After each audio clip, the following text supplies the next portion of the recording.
우리는 지난 주일에 안식일이 하나님이 만드신 창조의 완성이라고 하는 것을 함께 살펴봤습니다. 안식, 즉 쉼을 통해서 우리는 하나님을 닮아갈 수 있고 쉼이 있어야 거룩한 신자의 삶이 가능합니다.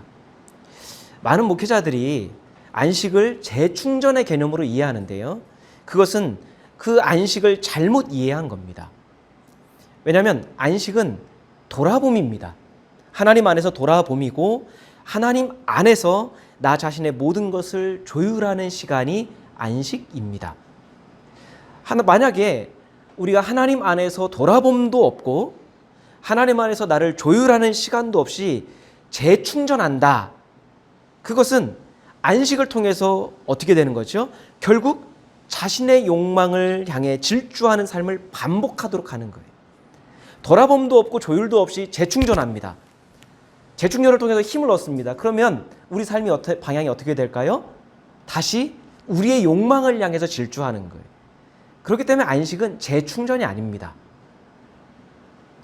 하나님 안에서 안식한다고 하는 주일조차도 몸이 녹초가 되도록 예배드리고 봉사하고 일해야 하는 지금의 신자들에게 손에서 일을 떼고 쉼을 통해 하나님의 창조 질서 안에서 살아가는 법을 배우는 안식의 영성이 회복되어야 된다는 것을 지난주에 우리가 함께 살펴보았습니다. 또한 하나님께서 만드신 안식에는 하나님이 주신 나머지 시간들, 안식일이라고 하는 시간을 제외한 나머지 시간들 속에서 맡겨진 일과 사명을 성실하게 수행한 사람에게 주어지는 그 사람에게만 안식이 주어진다라는 전제가 주어 있다라는 거예요. 10계명 중에서 안식일에 관한 제4계명을 주시면서 하나님께서 거기에 덧붙여서 하신 말씀들이 있죠. 우리 출애굽기 20장 9절 10절 말씀 함께 읽겠습니다. 엿새 동안은 힘써 내 모든 일을 행할 것이나 일곱째 날은 내 하나님 여호와의 안식일인즉 너나 내 아들이나 내 딸이나 내 남종이나 내 여종이나 내 가축이나 내 문 안에 머무는 객이라도 아무 일도 하지 말라. 아멘. 자, 여기에 두 가지 전제가 있습니다. 하나는 뭡니까? 일곱째 날에 안식하기 위해서는 어떻게 해야 돼요? 엿새 동안, 나머지 엿새 동안에 맡겨진 모든 일에 힘써야 한다라는 게 첫 번째 전제입니다. 그러니까 안식은 뭐예요? 나머지 엿새 동안의 그 시간을 성실하게 보낸 사람에게 주어지는 복된 시간이고 거룩한 시간이라는 거예요. 또 하나의 전제는 뭡니까? 빨간 글씨가 있죠? 안식이 나 혼자만의 쉼에서 그치면 안 된다라고 하는 겁니다. 안식일에 누가 포함되어 있습니까? 자녀들이 포함되어 있고요. 당시 유복한 사람들은 종들도 거느렸는데 그 안식일에는 종들에게도 당연히 안식이 주어져야 됩니다.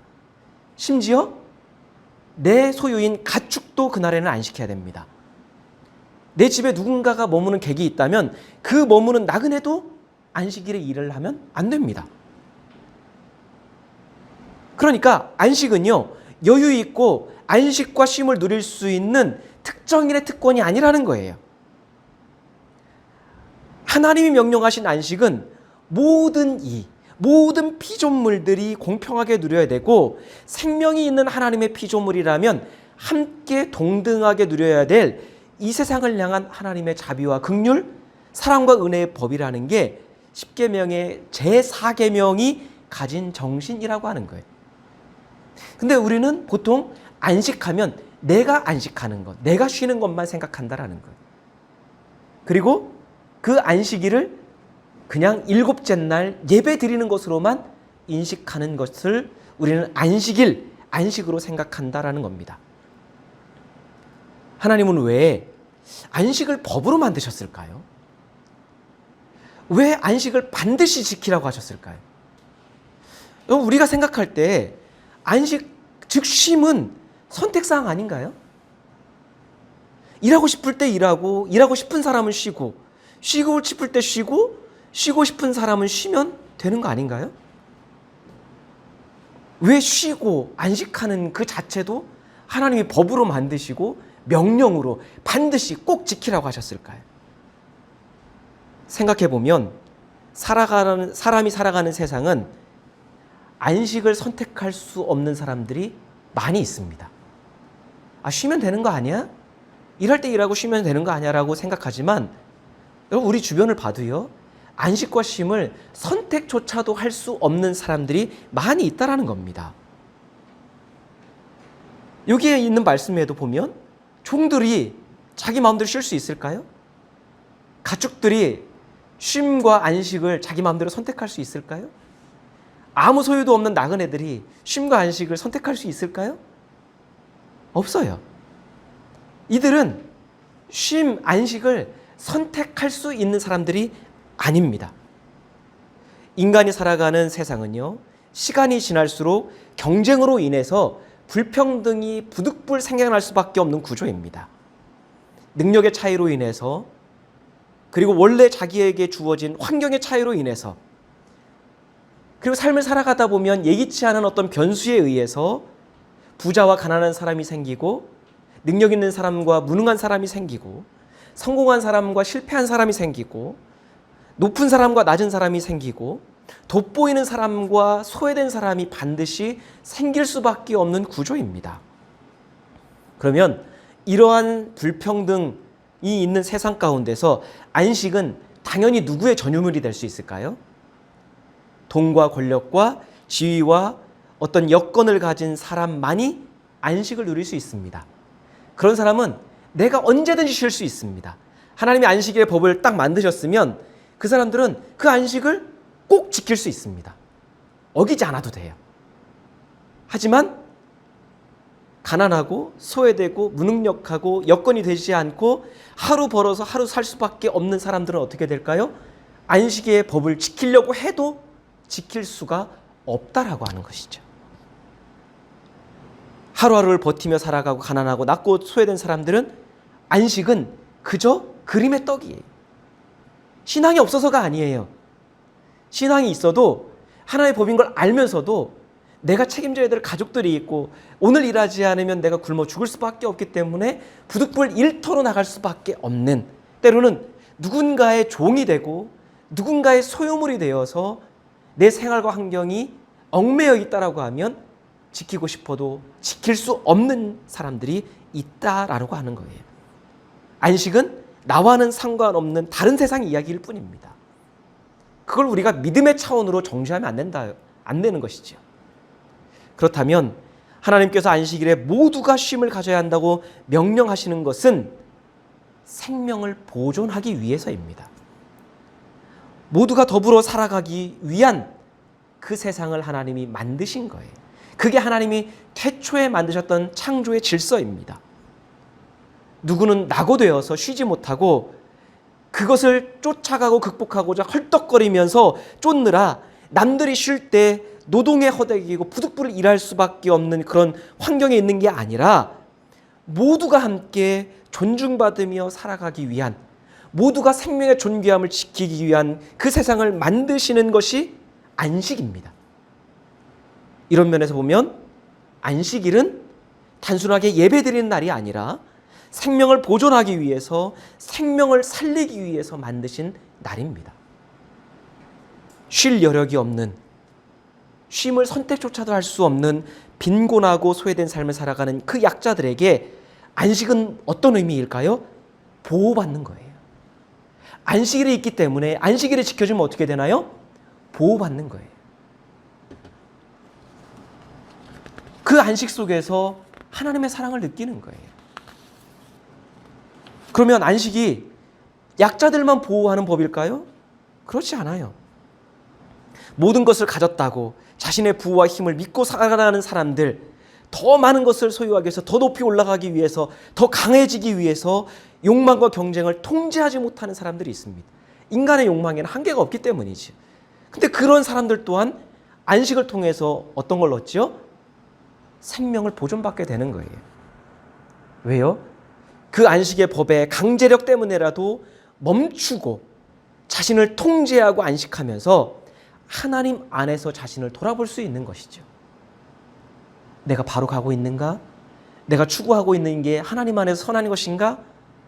이거는 불신자뿐만 아니라 신자들도 마찬가지라는 거예요. 따라서 안식일은 한마디로 이야기하면 뭐냐면 생명을 살리고 생명을 보존하는 날입니다. 그게 없으면 예배드리는 거 아무 소용없습니다. 예배를 통해서 재충전하고 예배를 통해서 자신의 어떤 목표와 어떤 깨달음과 지혜를 얻는다고 한들 그거는 하나님하고는 아무 상관없는 거예요. 하나님은 그런 예배 받으시려고 하는 게 아니에요. 나도 안식을 통해서 하나님의 생명을 누리고 안식을 통해 생명을 누린 내가 누군가에게 안식을 제공할 수 있는 삶을 살아감을 통해 그를 살리는 것이 안식의 영성이고 안식의 의미라고 하는 것이죠. 한 신학자가 이렇게 말하는 것을 책에서 읽었습니다. 우리 같이 한번 읽어볼까요? 율법이 주어진 까닭은 그 율법 규정 속에서 인간에 대한 하나님의 선의를 발견하라는 뜻인데 율법주의에 빠지면 율법의 자구에 묶여 하나님의 뜻을 해치는 결과에 빠지고 만다라고 하는. 이 구절을 읽는데 뒤통수를 망치로 맞는 느낌이었습니다. 여러분, 우리는 율법에 대한 부정적인 편견이 있습니다. 율법하면 뭐가 생각나죠? 우리를 구속하고 통제하기 위해서 주어졌다라는 편견이 우리에게 있어요. 그래서 율법을 주신 하나님은 뭡니까? 율법을 만드셔서 우리를 감시하시고 통제하시고 심판하시기를 즐겨하시는 분으로 오해합니다. 하지만 하나님께서 율법을 주신 이유는 우리를 통제하고 억압하기 위해서가 아닙니다. 율법을 자세히 들여다보면 율법 안에는 하나님의 선하신 뜻과 선하신 의도가 있습니다. 그런데 율법이 나쁜 게 아니라 인간이 율법에 담긴 하나님의 선의를 이해하지 못하는 거예요. 율법에 담긴 하나님의 선의를 오해합니다. 그러다 보니까 빠지는 게 뭐예요? 율법주의라는 거예요. 율법주의에 빠지면 어떻게 되나요? 하나님의 선의가 사라져요. 하나님의 선의가 없어집니다. 그러면 하나님의 선의가 빠진 율법에는 뭐가 남죠? 우리가 법을 생각하면 되는데 처벌과 통제, 그 규정만 남아요. 율법 조항만 남게 되는 거예요. 그러면 그 율법은 살리는 게 아니라 그 율법은 하나님의 선하신 뜻을 드러내는 게 아니라 통제와 억압과 규제, 그리고 그 율법을 소유하고 통제하는 사람에게는 무한한 권력을 주는 그런 게 될 수밖에 없다라고 하는 거예요. 우리 삶을 돌아보아도 우리가 그것을 이해할 수 있습니다. 우리가 살펴봤듯이 안식일 또한 모두를 살리기 위한 하나님의 선의가 분명 담겨 있습니다. 하지만 이러한 안식일이 율법주의 속에서 어떻게 변질되었는지 우리는 성경을 통해서 너무나 잘 알고 있습니다. 예수님은 이러한 율법주의에 저항하신 것. 예수님은 율법을 부정하신 적이 없습니다. 왜요? 율법 안에는 하나님의 선의가 담겨 있기 때문에 율법을 부정하신 게 아니라 율법주의에 저항하신 거예요. 복음서를 보면요, 예수님은 꼭 패턴이 있습니다. 안식일, 유월절, 정결 예법, 그것을 노골적으로 어기십니다. 율법인데 그걸 노골적으로 어기셔요. 그 율법을 수호하는 사람들이 너무나 싫어하는데 반복적으로 지속적으로 어기셨습니다. 사람들이 싫어하는데 사람들로부터 오해를 받고 공격을 당하시면서도 꾸준히 반항하셨어요. 그러니까 예수님은요, 반항아예요. 그러니까 노골적으로 계속 사람들이 싫어하면 보통 우리는 이건 좀 피해서 해야 되겠다. 그냥 좀 갈등과 어떤 게 싫으니까 우리는 그것을 피해서 할 텐데 예수님은 꼭 그날을 골라서 꼭 그것을 골라서 하시는 거예요. 그런데 예수님이 그렇게 하신 이유가 있습니다. 율법에 담긴 하나님의 그 선의를 다시 드러내고 되찾기 위해서 그렇게 하신 거예요. 율법을 부정하신 게 아니라 율법주의에 저항하심을 통해 율법주의자들이 버린 하나님의 선의, 그것을 되찾고 드러내기 위해서 율법주의에 저항하신 겁니다. 오늘 본문의 말씀도 그런 사건을 기록하고 있는 거예요. 오늘 본문의 말씀을 보면 예수께서 회당에서 사람들을 가르치고 계셨습니다. 예수님의 가르침은 주로 하나님 나라에 대한 부분이에요. 하나님 나라를 가르치셨습니다. 근데 공교롭게도 그날은 또 무슨 날이에요? 안식일입니다. 예수께서 사람들을 가르치시는데 한 여인이 자꾸 예수님의 시선에 들어오는 거예요. 누가는 그 여인이 18년 동안이나 병마에 시달리고 있었다라고 기록합니다. 보건대 그 여인이 예수님의 시선을 끌었던 이유는 그녀가 앓고 있었던 병 때문인 것 같아요. 자, 모든 사람들이 다 어떻게 해요? 편하게 바르게 앉아서 말씀을 듣고 있습니다. 그런데 그 여인의 병을 뭐라고 기록하고 있죠? 몸을 조금도 펼 수 없을 정도로 허리가 굽어 있었다. 그 상태로 18년 동안을 지낸 거예요. 모두가 편하게 딱 바로 서 있는데 한 여인은 계속 허리를 굽혀서 내내 그렇게 있으니까 예수님의 신경이 쓰일 수밖에 없는 거죠. 그러니까 예수님이 말씀을 선포하시다가 말씀을 중단합니다. 그리고 여인을 부릅니다. 그리고 말씀합니다. 여자야, 너는 병에서 풀려났다. 여러분, 나았다라고 표현하는 게 아니라 풀려났다라고 하는 거예요. 그럼 뭐죠? 누군가가 그 여인을 얽매이고 있었고 억압하고 있었다라고 하는 거예요. 그것이 풀어졌다라고 하는 거예요. 단순하게 병이 나은 게 아니라는 겁니다. 그리고 그 여자에게 손을 얹으셨습니다. 그러자 18년 동안이나 그녀를 괴롭혔던 병이 나았습니다. 허리가 펴졌고 몸이 정상이 되었습니다. 나음을 받은 여인이 하나님께 영광을 돌립니다. 남들처럼 앉을 수도 없고 남들처럼 걸을 수도 없었는데 오랜 세월 동안에 자신을 괴롭혔던 병이 나았으니까 얼마나 기쁠까요? 바르게 앉아 있을 수 있는 것, 바르게 걸을 수 있는 것에 얼마나 감격이 있을까요? 우리가 며칠만 아프다가 그 병이 나아도 얼마나 홀가분합니까? 자다가 담 들려가지고 하루 이틀만 고생해서 목조차 이렇게 잘 못 돌리다가 목이 잘 돌아가기만 해도 얼마나 좋아요. 근데 18년 동안 허리를 필 수가 없었어요. 그게 나았으니까 얼마나 감격이 있을까? 그러면 여러분, 오랜 세월 동안에 고통받던 사람이 그 고통에서 노임을 받아서 행복해하는 모습을 본다면 어떻게 해야 됩니까? 축하해줘야 되고 함께 기뻐해줘야 됩니다. 이거는 믿음을 떠나서요. 사람이라면 야, 그 사람 정말 잘됐다. 함께 즐거워해야 됩니다. 게다가 지금 이 장소는 어디예요? 하나님의 말씀이 나누어지고 있고 가르침을 받고 있는 회당입니다. 무엇보다 하나님 나라에 대한 말씀을 듣고 있던 자리입니다. 모두 다 믿음이 있는 사람들이에요. 그러니 더욱더 그 여인을 온전하게 하신 하나님께 모두가 함께 영광을 돌려야 됩니다. 그런데 회당장이 여인의 그 모습을 보고 분개하면서 소리를 칩니다. 오늘 본문 말씀 14절 말씀 같이 한번 읽겠습니다. 그런데 회당장은 예수께서 안식일에 병을 고치신 것에 분개하여 무리에게 말하였다. 일을 해야 할 날이 엿새가 있으니 엿새 가운데서 어느 날에든지 와서 고침을 받으시오.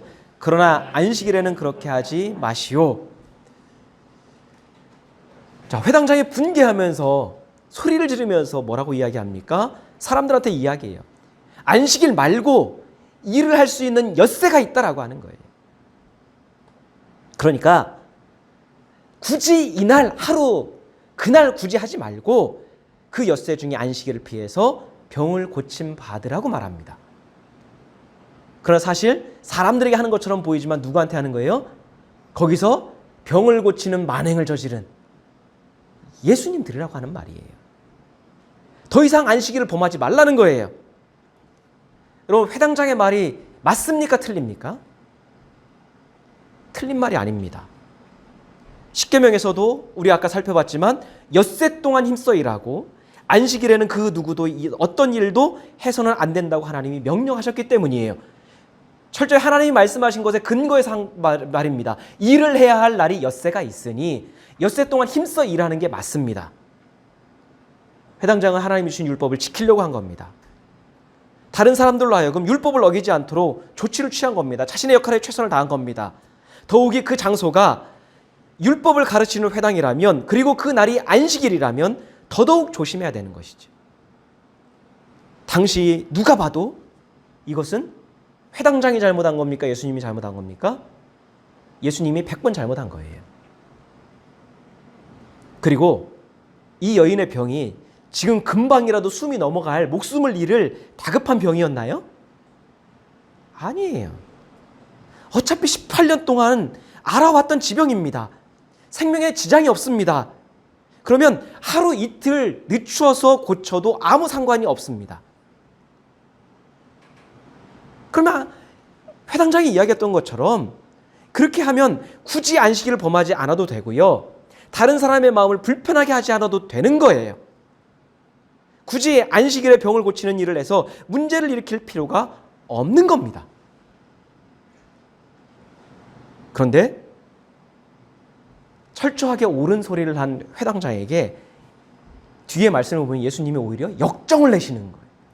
우리 15절 16절 말씀 같이 읽겠습니다. 주님께서 그에게 대답하셨다. 너희 위선자들아, 너희는 저마다 안식일에도 소나 나귀를 외양간에서 풀어내어 끌고 나가서 물을 먹이지 않느냐. 그렇다면 아브라함의 딸인 이 여자가 18해 동안이나 사탄에게 매여 있었으니 안식일이라도 이 매임을 풀어주어야 하지 않겠느냐. 예수님은 회당장을 비롯해서 그 치료에 반대하고 있는 사람들을 뭐라고 부르죠? 위선자라고 부릅니다. 위선자가 어떤 사람입니까? 말과 행동이 다른 사람이에요. 앞으로는 진실을 말하는 것처럼 하면서 뒤에서는 진실과 다르게 행동하는 사람입니다. 예수님은 안식일의 법을 지키려고 수호하려고 하는 사람들을 위선자라고 말합니다. 그러면서 그들이 왜 위선자인지 하나의 예를 말씀하시죠. 안식일을 지키려고 하는 그 사람들이 그 안식일에 자기의 소나 나귀를 외양간에서 풀어내어서 끌고 나가 물을 먹인다라고 하는 사실을 지적하십니다. 그런데 그 사람들은 그것을 일로 생각하지 않는 거예요. 안식일을 범한다고 생각하지 않았습니다. 살아있는 짐승을 굶주리고 목마르게 해서 고통을 주거나 죽이면 안 된다고 생각했기 때문이겠죠. 그리고 분명히 십계명에서도 안식일에 가축에게 일을 시키는 게 아니라 물을 주면서 쉼을 준다고 생각했으니까 더더욱 안식일을 어긴다라고 생각하지 않았을 거예요. 일을 시킨 게 아니거든요. 어쩌면 이 자체로는요, 아무런 문제가 되지 않습니다. 안식일을 잘 지키고 있습니다. 그런데 문제가 뭡니까? 자기 소유, 자기가 기르는 가축이 고통당하거나 죽는 것을 염려해서 안식일에 끌고 나가 물을 먹이는 그 사람들이 타인의 다른 사람들의 고통과 생명에 대해서는 너무나 엄격하고 매정하다라는 사실입니다. 내가 하면 로맨스고 남이 하면 불륜인 거예요. 내가 하는 것은 안식일법을 잘 지키는 것이고 남이 하는 것은 안식일법을 어긴다라고 생각하는 겁니다. 자기 자신에 대해서는 한없이 관대하고 용납하면서 남에 대해서는 한없이 엄격하고 잔혹합니다. 안식일에 자기 소나 나귀는 풀어서 물을 먹이면서 아까 여인이 그 병에서 노임받았다고 했지. 근데 그 여인을 여전히 묻고 있는 거예요. 여러분, 병에서 고침받은 여인을 예수님이 뭐라고 표현하고 있습니까? 아브라함의 딸이라고 호칭하고 있습니다. 근데 예수님이 아브라함의 딸이라고 부르는 이 호칭은 의도적인 거예요. 다분히 의도적입니다. 여인이 안식일에 병에서 고침받은 것을 못마땅하게 하는 사람들도 누구의 자손입니까? 아브라함의 자손이에요. 여인도 아브라함의 딸이고 그들도 아브라함의 자손이면 이들은 한 핏줄이라는 거예요. 한 자손입니다. 그런데 그들은 한 언약의 핏줄인 여인이 그 오랜 세월 동안 고통받는 것에 대해서는 조금의 긍휼한 마음도 없었다라고 하는 것이죠. 소나 나귀에 대한 긍휼한 마음은 있었지만 여인의 18년 동안의 고통에는 어떤 긍휼한 마음도 없었다고 하는 거예요. 일할 수 있는 엿새 동안 일했습니다. 그러면 일할 수 있는 엿새 동안에 그녀를 돌봤나요? 아니요, 돌보지 않았어요. 자기 소유인 짐승들이 배고프고 목말라 우는 소리에는 마음이 미어지면서 18년 동안을 구분너리로 하늘조차 제대로 볼 수 없었던 여인의 그 울부짖는 고통의 소리에는 관심조차 기울이지 않았습니다. 일할 수 있는 여세 동안 일했나요? 아니요. 자기 자신에게 관심이 있었고 자기 것에만 최선을 다했을 뿐만 아니라 그 안식일에도 여전히 자기에게만 얽매여 있었던 것뿐이에요. 예수님은 그 여인의 병을 뭐라고 이야기해요? 사탄에게 매여 있었다라고 말합니다. 이것은 실제로 사탄이 그 여인에게 고통을 줬다는 이야기가 아니에요. 여러분, 아브라함의 딸이라면 하나님의 자녀인데 그녀의 삶은 하나님의 자녀라면 하나님 자녀로서의 기쁨과 행복과 자유함을 누려야 되는데 그 하나님의 자녀가 사탄에게 붙잡혀 끌려다니는 것 같은 고통과 짓눌림의 삶을 그 오랜 세월 동안 살아왔다라는 것입니다. 그리고 실제로 당시 유대의 사람들은 그녀의 병이 그녀가 죄를 지었기 때문에 하나님께 저주를 받았다고 수군거렸을 겁니다. 그러니 사탄에게 매여 있는 것이나 진배 없는 인생이었던 것이지요.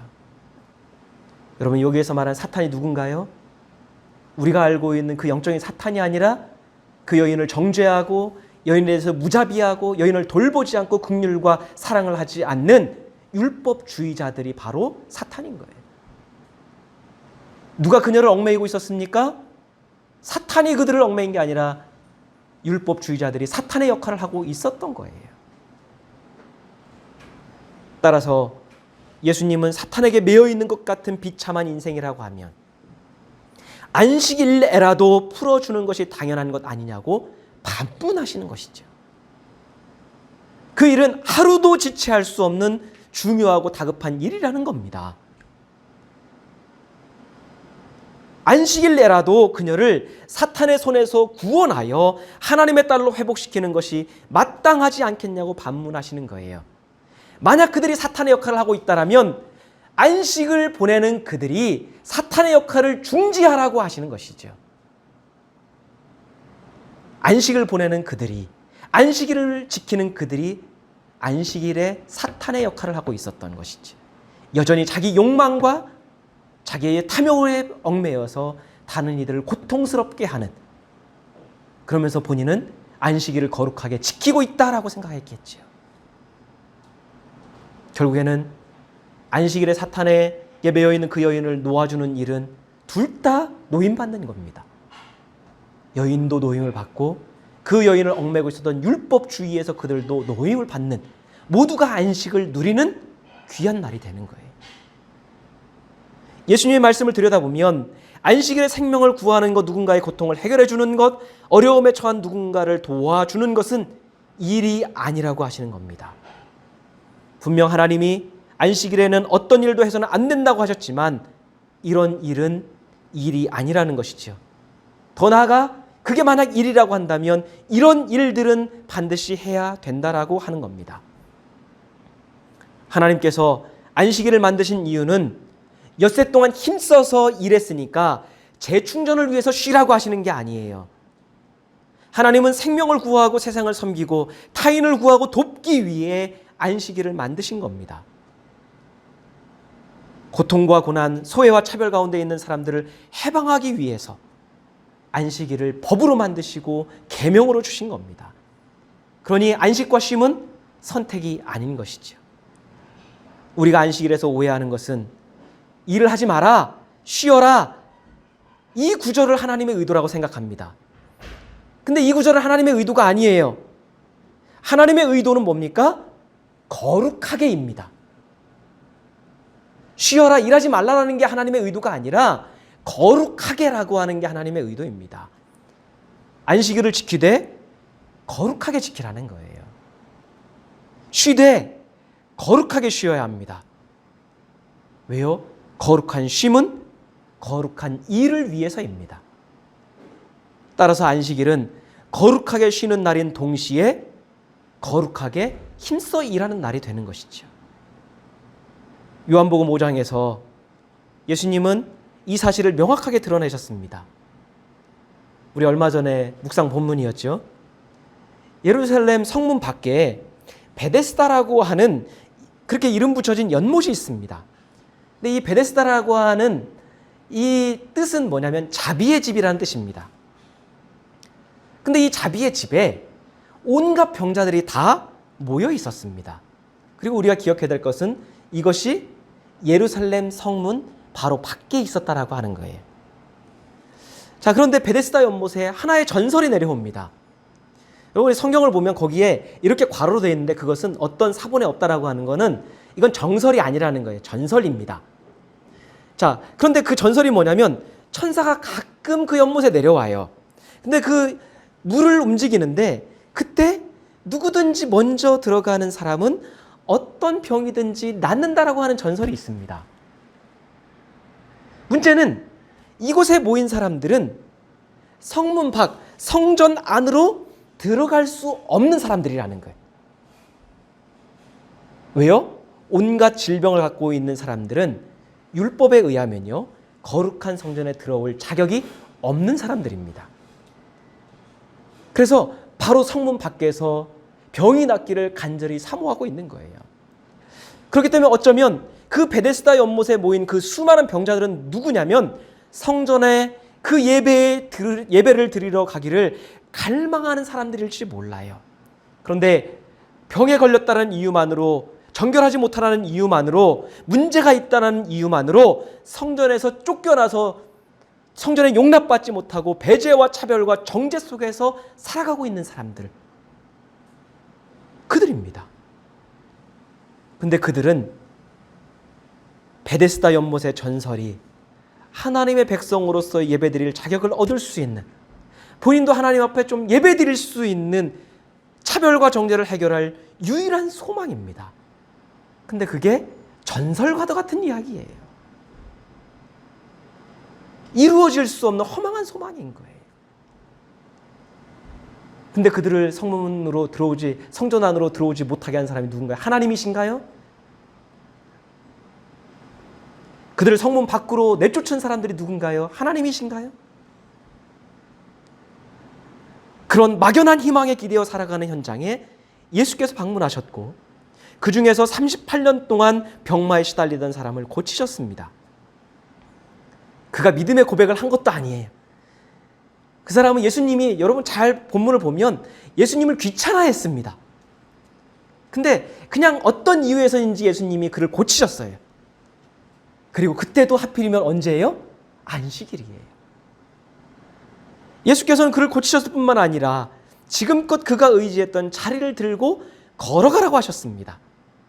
이 사건으로 인해 유대인들이 예수께 찾아와서 왜 안식일을 범했냐고, 왜 율법을 어겼냐고 따집니다. 그때 예수님이 이렇게 대답하셨습니다. 우리 요한복음 5장 17절 말씀 같이 한번 읽겠습니다. 그러나 예수께서는 그들에게 말씀하셨다. 내 아버지께서 이제까지 일하시고 계시니 나도 일한다. 여러분, 예수님의 논지가 단순합니다. 아버지께서 지금까지 일하고 계시니까 아들인 자신도 당연히 일을 하고 있다는 거예요. 아들은 아버지를 닮는 법이니까요. 그러면 예수님의 하신 말씀을 따르자면 하나님은 안식일에는 그 누구도 어떤 일도 해서는 안 된다고 명령하시고서는 자신은 어떻게 하신 거예요? 지금까지 쉬지 않고 일하셨던 거예요. 성경은 분명 하나님께서 일곱째 날에 쉬셨다라고 증언하고 있습니다. 그러면 그 말씀이 거짓말이네요. 지금까지라는 건 뭐예요?